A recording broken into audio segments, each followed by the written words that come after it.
하나님 말씀 요한일서 1장 7절로 10절입니다. 요한일서 1장 7절로 10절입니다. 그가 빛 가운데 계신 것 같이 우리도 빛 가운데 행하면 우리가 서로 사귐이 있고 그 아들 예수의 피가 우리를 모든 죄에서 깨끗하게 하실 것이요 만일 우리가 죄가 없다고 말하면 스스로 속이고 또 진리가 우리 속에 있지 아니할 것이요 만일 우리가 우리 죄를 자백하면 그는 미쁘시고 의로우사 우리 죄를 사하시며 우리를 모든 불의에서 깨끗하게 하실 것이요 만일 우리가 범죄하지 아니하였다 하면 하나님을 거짓말하는 이로 만드는 것이니 또한 그의 말씀이 우리 속에 있지 아니하니라. 아멘. 7절을 우리가 생각을 해봤는데 한 가지 빠진 것이 우리가 이제 하나님이 빛 가운데 계신 것 같이 우리도 빛 가운데 행하면 우리가 서로 사귐이 있고 우리 성도들 안에도 사귐이 있다는 거죠. 근데 그 아들 예수의 피가 우리를 모든 죄에서 깨끗하게 하실 것이요 해서 여기 깨끗하게 하신다는 것이 어떤 동사가 쓰였냐면 한 번만이 아닌 지속적으로 계속 깨끗하게 하신다는 그런 동사가 쓰였습니다. 그러니까 우리는 살아가면서 예수 믿고 나서 죄를 안 짓는 것이 아니고 우리는 죄를 짓지요. 그런데 그때마다 우리가 어제 생각해 본 것이 하나님 앞에 아이고 면목 없다. 내가 또 범죄하고 또 범죄하고 또 용서해 달라고 그러고 또 용서해 달라고 그러고 내가 면목이 없어서 주님 앞에 더 이상 못 나가겠다. 이렇게 되면 주님과의 동행이 멈출 수밖에 없다는 말씀을 드렸습니다. 그러나 성경은 지속적으로 깨끗하게 해주신다. 그랬고 모든 죄에서에서 이 모든이 우리가 반복적으로 죄를 짓는다 할지라도 참된 회개와 또 행하는 믿음을 가지고 나가면 언제나 용서해 준다는 것을 생각해 봤습니다. 그래서 지금 구원파에서는 단 한 번만 회개하면 된다. 그러면 완벽하게 과거, 현재, 미래의 죄를 용서해 주시기 때문에 한 번만 회개하면 된다는 말씀도 그들이 무식해서 그런 거죠. 반복해서 깨끗하게 해주신다는 말씀도 있고 그 다음에 구원파에 대해서 말이 나왔으니까 이제 말씀을 드리면 9절에서도 우리가 만일 우리 죄를 자백하면 그것도 한 단수가 아니라 복수로 쓰였습니다. 우리 죄들을 자백하면 되어 있습니다. 한 번만 자백하면 다 용서해 주기 때문에 또 회개하고 또 회개할 필요가 없다라고 하는 그들의 그 교리도 얼마나 이 성경을 모르기 때문에 하는 말인가. 그래서 이제 우리는 그런 구원파가 잘못됐다는 것을 이제 알 수가 있습니다. 그리고 이제 8절에 오늘 만일 우리가 죄 없다 말하면 스스로 속이고 나는 죄 없다. 그리고 10절에 우리가 범죄하지 아니하였다. 그 당시에 이제 영지주의자들, 거짓 교사들은 그렇게 이제 주장하는 파가 있었습니다. 그런데 이 죄가 없다는 것은 자기가 본성적으로 이제 거듭나면 이제 죄를 짓지 않는다. 자기 속에 죄성이 없어졌다라고 얘기를 합니다. 그런데 그것은 스스로 속이는 거라는 거예요. 또 진리가 우리 속에 있지 아니하다는 거죠. 정말 하나님의 이 말씀이 우리 안에 거하고 우리가 주님과 동행하면서 우리가 말씀을 보면 이 말씀이라는 이 탐사등 말씀이 우리를 계속 이렇게 비추어 주잖아요. 그러면 이제 우리가 죄가 있다는 것을 우리가 깨달을 수밖에 없죠. 그러면 그 사람은 진리가 없는 것이고 스스로 속이는 겁니다. 나는 죄 짓지 않는다. 자기는 죄가 없다라고 이제 착각하면서 살지 모르지만 그거는 스스로 속이는 거예요. 자기만 모르는 거예요. 요즘 유튜버 채널 중에서 너만 몰라 TV 뭐 이런 게 있더라고요. 자기만 모르는 거죠. 얼마나 비참합니까? 다른 사람이 볼 때도 저 사람 죄 짓네. 다른 사람이 볼 때는 죄 짓는 게 보여요. 더 나아가서 하나님이 아시는 것은 물론이고요. 사람은 모를지라도 하나님은 아시는데 자기가 죄 없다 그런데 자기 혼자만 나는 죄 없어. 예. 이렇게 얘기한다는 것은 잘못된 것이라는 거죠. 그 다음에 만일 우리가 10절부터 하면 또 만일 우리가 범죄하지 아니하였다. 또 두 번째 부류는 또 나는 죄 짓지 않았다. 그런데 어떻게 죄를 짓지 않을 수가 있습니까? 우리는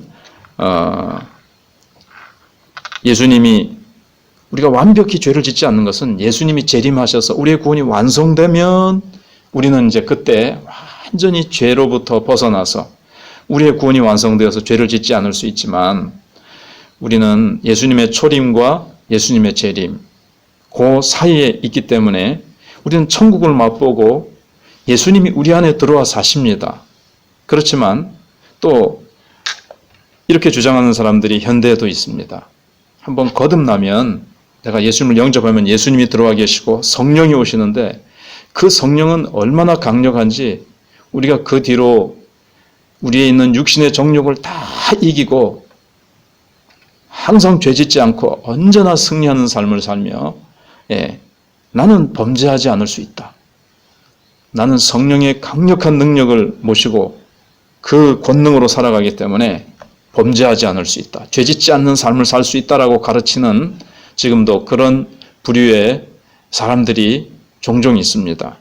거기에 우리는 속지 않아야 됩니다. 그러면 우리가 나는 범죄하지 않는다, 안 했다, 예수 믿고 나서 나는 죄 지은 적 없다 이렇게 말하는 사람은 하나님을 거짓말하는 이로 만드는 것이고 또한 그의 말씀이 우리 속에 있지 아니하다는 겁니다. 왜냐하면 성경은 우리가 죄를 지어도 또 회개할 것을 말씀하고 있고 9절에도 만일 우리가 우리 죄를 자백하면 그는 미쁘시고 의로우사 우리 죄를 사하시며 우리를 모든 불의에서 깨끗하게 하실 것이요 그렇게 말씀하고 있습니다. 그래서 어제 말씀드린 대로 주님과 동행하기 위해서는 죄를 안 짓는 것이 아니라 죄를 짓더라도 회개하는 것.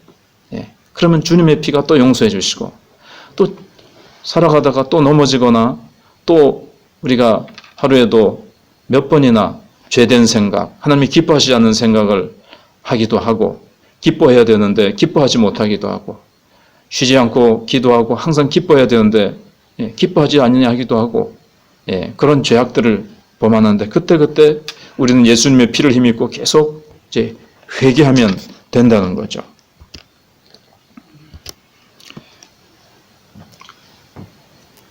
또 한 가지 말씀드릴 것은 이제 우리가 예수를 믿고 이제 빛 대신 주님과 동행하기 시작하면 초신자들 가운데는 오히려 예수 믿기 전보다도 더 이렇게 마음이 침체되는 경우도 있습니다.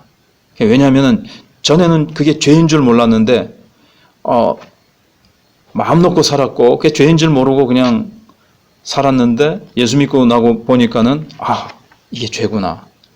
이게 자꾸 죄에 민감해져서 나는 왜 이렇게 자꾸 죄를 짓지? 그런데 아직 죄를 좀 이겨내는 힘이 아직도 좀 약합니다. 이럴 때 이제 좀 침체에 빠지고 이제 자꾸 우울하게 사는 그런 그리스도인들이 있습니다. 이때 이제 두 가지가 있는데 거기서 이제 자꾸 자기가 이제 죄를 지으니까 나는 이제 소망이 없는 사람인 모양이다. 그리고 주님 앞에 나가서 이 죄를 고백하기만 하면 용서 안 받고 또 주님과 동행할 수 있는데 자기 자신에서 이제 자꾸 이제 절망하는 경우가 있고요. 두 번째는 이거 뭐 힘드니까 이 주님께서 죄를 깨닫게 해주셔도 그 문제를 교묘히 피해 나가는 겁니다. 싹 숨어버리는 겁니다. 다시. 그러니까는 뭐 그 정도 죄야 뭐 다 짓는 건데 뭐 그 정도 죄야 이러면서 그걸 사소한 것으로 싹 이렇게 문대버린다 그럴까요? 그러면서 뭐 사소한 뭐 그런 건 뭐 다 짓는 건데 뭐 나만 짓나 이러면서 우리는 죄를 이렇게 인정하지 않고 숨어버리기가 쉽습니다. 싹 빠져나가고 합리화하고 핑계를 대고 뭐 어쩔 수 없었어. 그럴 경우에는 그러면서 어쨌든 빛 대신 주님께서 이 말씀으로 강하게 비춰주시는 그 나의 삶을 이렇게 저렇게 인정하지 않고 무시하거나 아주 교묘한 방법으로 싹 합리화하고 그 죄를 주님 앞에 철저하게 회개하고 인정하지 않는단 말이죠. 근데 우리가 주님과 동행하면 동행할수록 우리의 죄는 더 이렇게 드러나게 되고 자기의 모습을 더 이렇게 보게 하십니다.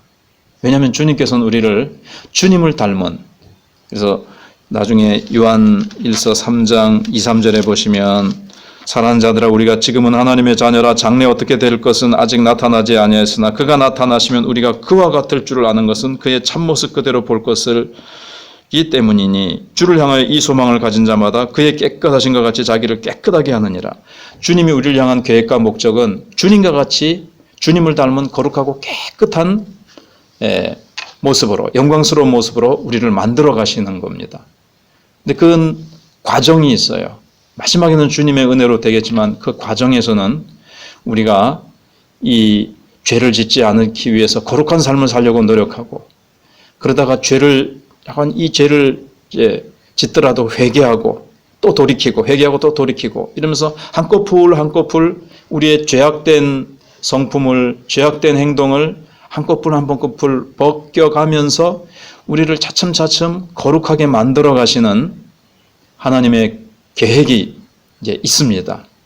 그런데 그것을 이제 무시하고 자꾸 이제 죄를 없는 것처럼 하고 바리새인처럼 외식하면서 사람들 앞에서 거룩한 척하면서 그 속에는 예수님께서 말씀하신 대로 무덤에 썩은 무덤과 같이 그 안에는 그렇게 하면서 주님 앞에 주님을 필요로 하지 않고 주님의 십자가를 붙들지 않고 살아가는 그런 수 있다는 거죠.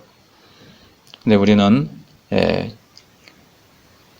우리가 죄 없다 하면 안 되고 내가 죄를 짓지 않았다 하면 안 되고 우리는 이제 빛 대신 주님과 동행하면 동행할수록 이 말씀의 빛은 정말 강력해서 새벽에 들어서 시간이 갔지만 한 가지 예를 더 드리면 그 어떤 사무실에서 벽을 하얗게 페인트 칠을 깨끗하게 했습니다.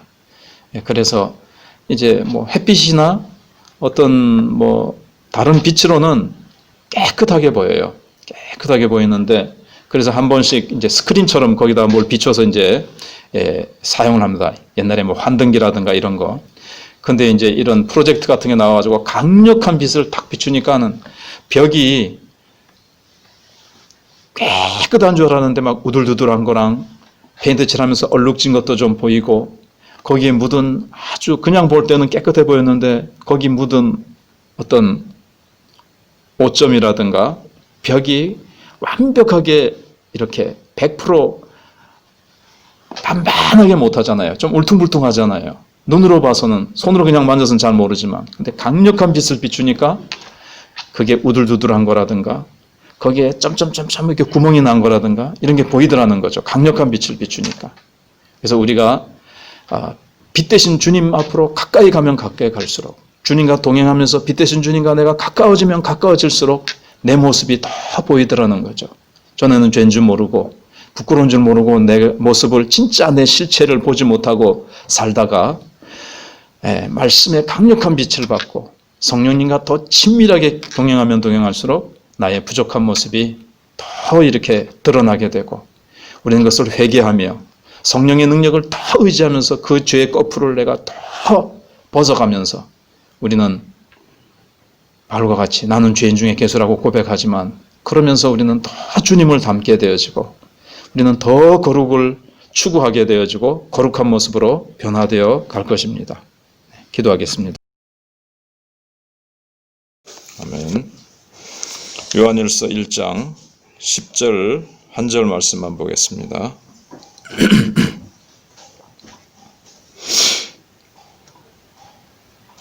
만일 우리가 범죄하지 아니하였다 하면 하나님을 거짓말하는 이로 만드는 것이니 또한 그의 말씀이 우리 속에 있지 아니하니라.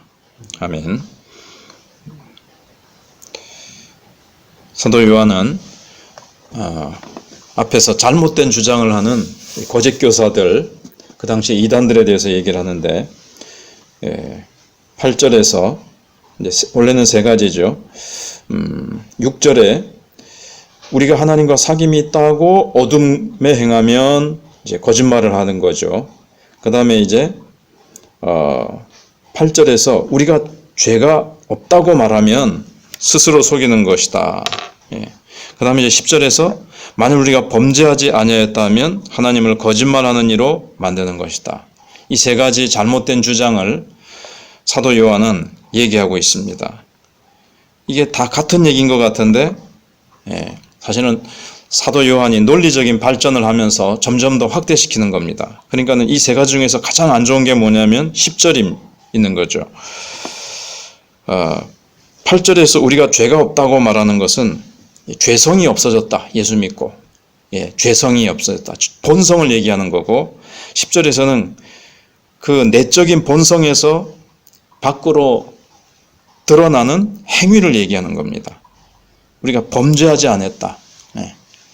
나는 죄 짓지 않았다. 이렇게 얘기하는 겁니다. 이게 가장 이 세 가지 주장 가운데서 가장 무지몽매한 주장입니다. 이것은 내가 죄를 짓지 않았다. 나는 한 번도 죄를 짓지 않았다. 이렇게 주장하는 것은 그가 가장 이 세 가지 중에서 다 어둠 가운데 있는 거지만 가장 어둠 가운데 있다는 증거입니다. 어떻게 사람이 자기가 죄를 안 짓고 살아갑니까? 근데 죄 안 지었다라고 하는 것은 자기가 그만큼 짓고도 짙은 어둠 가운데 있으니까 죄를 죄로 보지 못하는 거죠. 죄가 죄가 아니라는 거죠. 자기가 지은 것은 죄가 아니라는 겁니다. 그러니까 이 거짓 교사들은 그 당시에 죄를 다시 정의를 합니다. 하나님이 죄라고 하는 것을 있고 이것은 옳다, 이것은 잘못된 것, 옳지 않은 것이다 라고 하나님께서 말씀에 다 이렇게 해놨는데 그걸 갖다가 이제 부정하는 거죠. 그러니까 여기 뭐라 그랬습니까? 만일 우리가 범죄하지 아니했다 하면 하나님을 거짓말하는 이로 만드는 것이니 하나님이 잘못된 것이라고 말씀하시는데 그것을 그렇지 않은 척 그것을 그게 죄가 아니다 라고 하면 하나님을 거짓말하는 자로 만드는 거죠. 하나님의 판단이 잘못됐다는 거죠. 하나님이 주신 계명은 부인하는 것이고 더 나아가서는 깊이 하나님의 성품을 부인하는 겁니다. 하나님이 주신 계명은 하나님의 성품이 들어 있습니다. 요한일서에 나오는 거에 하면 주로 빛과 사랑, 빛과 사랑이라는 성품에 맞는 계명을 주셨습니다. 빛과 사랑에 비춰볼 때 그건 죄다, 그거는 옳다 이렇게 해주셨는데 주님이 죄라고 한 것을 자기는 다시 죄정을 해서 다시 정의를 다시 내려가지고 그건 죄가 아니다. 죄라는 것은 이러이러한 것이 죄다. 이제 이런 식으로 초대교회 영지주의자들은 그렇게 이제 주장을 했습니다. 그리고 또 의는 없나니 하나도 없다고 말씀하셨고 모든 사람이 죄를 범하였으며 하나님의 영광에 이르지 못하더니라고 했는데 나는 죄 짓지 않았다. 나는 죄인이 아니다. 이렇게 얘기하는 것은 하나님을 거짓말하는 걸로 만드는 것입니다. 그래서 오늘 시대가 이제 그렇죠. 현대 사회에서 그래서 성경이 말하는 죄라는 것을 없애기 위해서 심리학적으로 이걸 이제 분석을 하고 이건 심리적인 문제가 있는 거다. 그리고 환경만 좋으면 진화론적인 입장으로 접근을 해서 환경이 안 좋아서 그 사람이 그렇게 된 거지 환경만 좋아지면 인간은 나아진다. 인간은 본래 선한 것이라는 거죠. 죄성이 없고 이거는 본성에 대한 8절에 대한 말씀의 차원이긴 하지만 이제 그런 식으로 성경이 인간을 향해서 죄인이라고 제시하고 고발하는 것에 대해서 인간은 이제 부인하고 싶은 거죠. 그래서 환경만 좋아지면 얼마든지 인간은 착하게 산다. 교육을 덜 받아서 그렇고 그가 환경이 안 좋아서 그런 것이지 얼마든지 인간은 좋은 환경에 좋은 교육을 시켜주고 잘 먹여주고 그렇게 하면은 인간이 뭐하러 죄를 지을 거냐 이런 식으로 얘기를 합니다. 그런데 지금 사회를 보면 충분히 돈 가지고 충분히 높은 명예와 권세와 지식과 이런 걸 다 가지고 있는 사람들은 죄를 짓지 않습니까? 고위층 사람들은 소위 상위 뭐 0.5%의 사람들은 죄를 짓지 않습니까? 예. 근데 자기네들은 이제 죄를 지어놓고도 죄를 짓지 않았다 그러는 거죠. 그래서 우리는 교회가 이 세상의 도도한 물결, 얼마나 죄가 점점 더 교묘해지고 극악해지고 그랬습니까? 근데 세상은 점점 하나님을 몰아내고 이 도덕적인 윤리는 점점 그래서 동성애는 죄가 아니다. 또 자꾸 무슨 입법을 상정해가지고 죄로 아니게 만들고 또 여러 가지 그렇게 죄를 재정의하기도 하고 그렇게 하죠. 우선 한 가지 방금 언급한 대로 동성애는 죄가 아니다. 그건 젠더의 문제고 태어날 때 그 사람은 좀 그런 성향을 가지고 태어났다. 이제 이런 식으로 얘기를 합니다.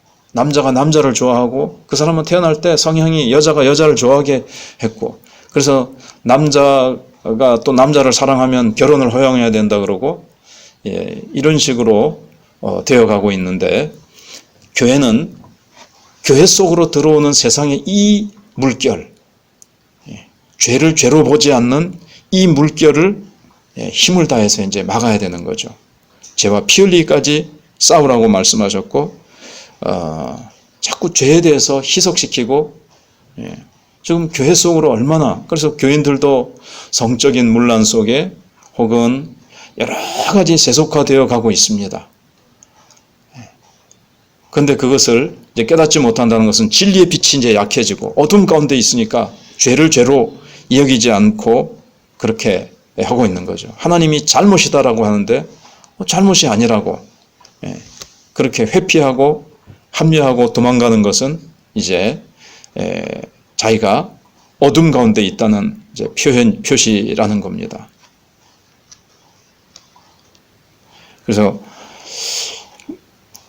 그리스도인들 사이에서도 주님께서 분명히 말씀하신 것 가운데 우리가 크게 죄로 여기지 않는 게 탐욕, 질투, 시기, 악독, 반감, 비판, 관용하지 않는 마음 이런 걸 가지고 있으면서도 여기에 대해서 시기 질투하고 분쟁하고 막 탐욕을 계속 가지고 있고 서로에 대해서 형제를 뒤에 보면은 얼마나 사랑하라 그럽니까?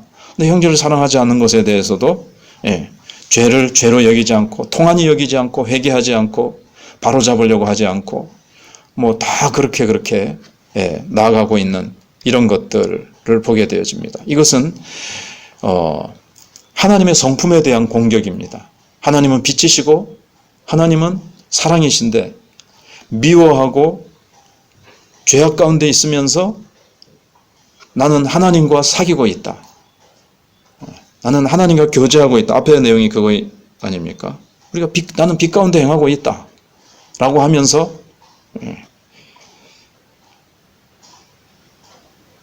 어둠에 행하고 그 다음에 죄 없다고 하고 또 범죄하지 아니었다 하면 그는 빛 대신 주님을 이제 부인하는 거죠.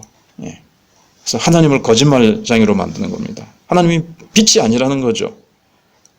자기는 어두운 가운데 있으면서 나는 빛 대신 주님과 동행하고 있다라고 말하는 것은 하나님을 거짓말하는 자라고 만드는 거라는 겁니다.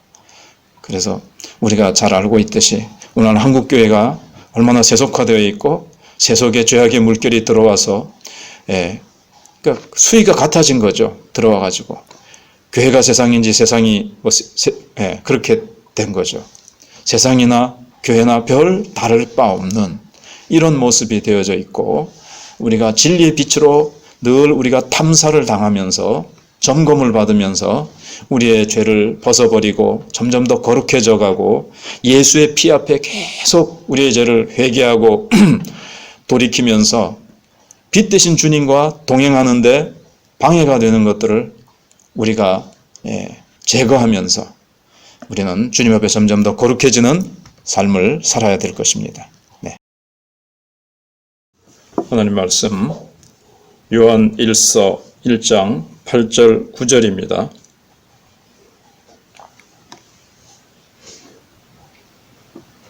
만일 우리가 죄가 없다고 말하면 스스로 속이고 또 진리가 우리 속에 있지 아니할 것이요 만일 우리가 우리 죄를 자백하면 그는 미쁘시고 의로우사 우리 죄를 사하시며 우리를 모든 불의에서 깨끗하게 하실 것이요. 아멘. 네. 만약에 누군가 죄가 없다, 죄 짓지 않았다라고 부정한다면 그것은 하나님을 거짓말하는 자로 만드는 것이고 분으로 만드는 것이고 자기 속에도 자기 스스로도 속이는 것이고 자기 속에 그 사람 속에 진리가 없는 겁니다. 근데 성경은 거기에 대해서 해답을 내놓고 있습니다. 그건 바로 오늘 9절에 있는 대로 죄의 자백입니다. 자백이라는 것은 어떤 특별한 행동이나 또는 자기의 그 행위의 과정이 도덕적으로 잘못되었다는 것을 인식하고 또 더 나아가서 개인적으로 그런 잘못을 범하고 있음을 하나님 앞에 인정하는 것입니다. 그것이 또한 진리를 행하는 것입니다. 그러니까 빛 대신 하나님 앞에 우리가 적극적인 응답을 이제 확실히 보여드리는 것입니다. 특별히 말씀드린 대로 여기 9절에 우리나라 성경에는 죄라고 단수처럼 나와 있지만 원어에는 죄들이라고 되어 있습니다. 죄들이라고 되어 있다는 것은 그냥 하나님 저 죄 지었어요. 용서해 주세요. 그렇게 하는 것이 아니고 내가 잘못된 생각, 잘못된 행동, 또 잘못된 태도 구체적으로 이렇게 해서 이렇게 함으로 해서 이런 죄를 지었고 하나님의 마음을 아프게 해드렸습니다. 하나님의 계명을 이렇게 하나님이 이렇게 하지 말라고 하셨는데 내가 행했습니다. 또는 이렇게 행하라고 하셨는데 하지 않았습니다. 이런 것을 다 포함하는 거죠. 혹은 하나님 죄 안 짓는 사람이 있습니까? 아무도 완벽한 사람은 없습니다. 이런 식으로 두리뭉실하게 넘어가기는 참 쉽지요. 그러나 계속적으로 하나님과 사귐을 가지기 위해서는 우리는 하나님 앞에 자백을 해야 됩니다. 그리고 구약 성경 같은 데서도 이렇게 새로운 삶이 시작되려고 할 때 가나안에 들어가 가지고 새로운 시대가 열리려고 할 때 너희는 자신을 성결케 하고 사흘 동안 하나님을 기다리라. 사흘 동안 너희 예를 들어서 옷을 빨고 근데 그것은 이제 우리를 정결케 하는 것을 얘기하는 거죠. 그렇게 할 때 하나님이 우리를 통해서 새 일을 행할 수 있다는 것을 준비하는 겁니다. 우리의 죄를 자백하고 우리를 깨끗하게 하는 것은 하나님이 우리의 삶을 근본적으로 뒤집을 수 있다는 것을 이렇게 준비를 하는 것이 우리가 마땅하죠. 죄를 인정하되 우리가 하나님 그것이 바로 저의 죄였습니다. 바로 그게 내가 이렇게 한 것이 죄입니다. 그건 죄였습니다. 그것이 잘못되었음을 인정합니다. 죄가 있다는 것도 고백합니다. 주님의 용서를 구합니다.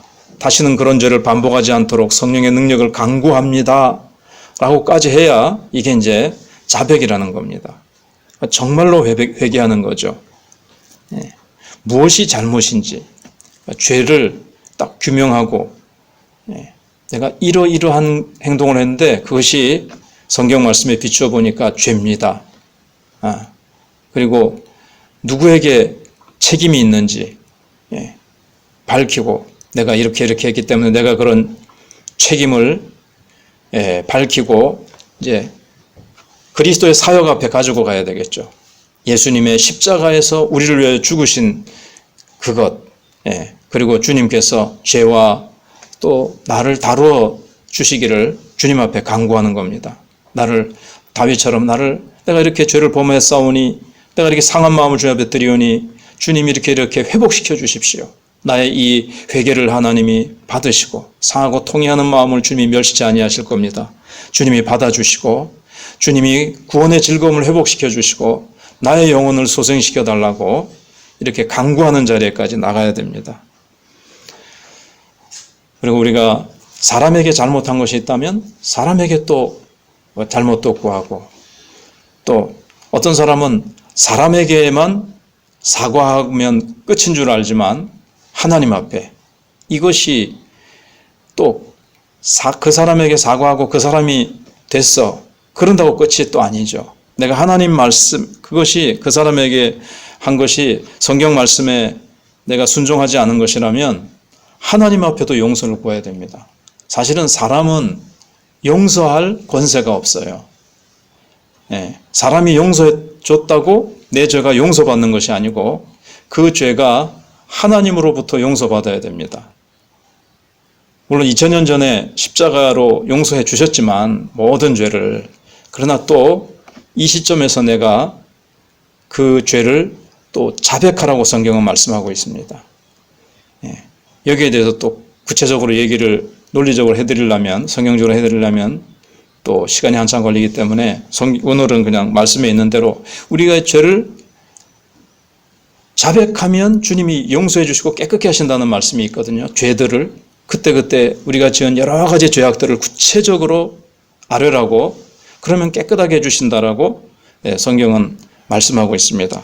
그리고 7절에서도 전에 말씀드린 대로 깨끗하게 하실 것이오가 반복적으로 계속 깨끗하게 해주신다 라는 뜻이 있는 것을 봐서 구원파가 얘기하는 대로 죄는 일생에 한 번만 나 죄인입니다, 내 모든 죄를 용서해 주십시오라고 딱 한 번만 하면 그 다음부터는 회개할 필요가 없다라고 얘기하는 구원파하고 성경은 다르죠. 성경은 그때그때 우리가 생각해본 요한복음 13장에서도 베드로가 목욕을 했지만 발만 씻으면 된다라고 주님이 말씀하신 것처럼 우리의 죄는 다 용서받았지만 그때그때 짓는 죄를 주님 앞에 고백할 것을 말씀하고 있습니다. 왜냐하면 주님과 사귀기 위해서, 주님과 동행하기 위해서입니다. 그 죄도 용서받았지만, 용서받은 죄지만 그 죄를 주님 앞에 그때그때 고백해야 주님과의 관계가 계속 원활하다 그럴까요? 바른 관계 속에서 주님이 그때그때 깨끗하게 하셔서 아니 깨끗하게 해주셨다고 했지 않느냐, 근데 왜 또 깨끗함을 받아야 되느냐, 이거는 이제 다음에 시간이 있으면 말씀을 드리고, 그러나 성경은 이렇게 그때그때 발을 씻는 것처럼 우리의 죄를 주님 앞에 고백하면, 여기 보면 우리가 이제 고백을 하는데 누가 용서해 주십니까? 여기 있는 대로 주님이 모든 불의에서 깨끗하게 하신다 그랬습니다. 근데 그 전에 죄사함의 또 근거가 나오는데 그는 미쁘시고 의로우사 그랬습니다. 미쁘시다, 그러니까 믿을만 하다는 거죠. 그래서 그러니까 내가 열심히 자백했기 때문에 용서받는 것이 아닙니다. 내가 열심히 눈물 콧물 흘리면서 찬바닥에 무릎 꿇고 금식하며 철야기도 한 그것 때문에 용서를 받는 것이 아니고 주님이 십자가의 보혈 앞에 나와서 주님의 십자가의 보혈을 의지하고 자백하면 용서받는 겁니다. 자백할 때 눈물을 안 흘릴 수도 있습니다. 그때 무릎 꿇지 않고 금식 안 할 수도 있습니다. 중요한 것은 믿음으로 주님의 용서해 주시겠다고 하시는 약속, 그리고 주님은 미쁘시기 때문에 자신이 하신 말씀을 부인하실 수가 없습니다. 하신 말씀을 그대로 행하실 수밖에 없다는 걸 우리가 잘 알고 있습니다. 그래서 내가 자백했다면 용서해 주신다는 말씀을 의지해서 말씀하신 대로 행하신다는 그분의 성품의 본성에 의지해서 우리는 용서받았다는 것을 믿을 수 있습니다. 그 다음에 미쁘시고, 그 다음에는 의로우사, 주님은 의로우시죠. 우리가 자백하면 주님은 그 약속을 지키시기 때문에, 또 의롭다는 것은 무엇인가 하면 원래 주님의 의로움만 가지고 우리에게 오시면 우리는 다 죽을 수밖에 없죠.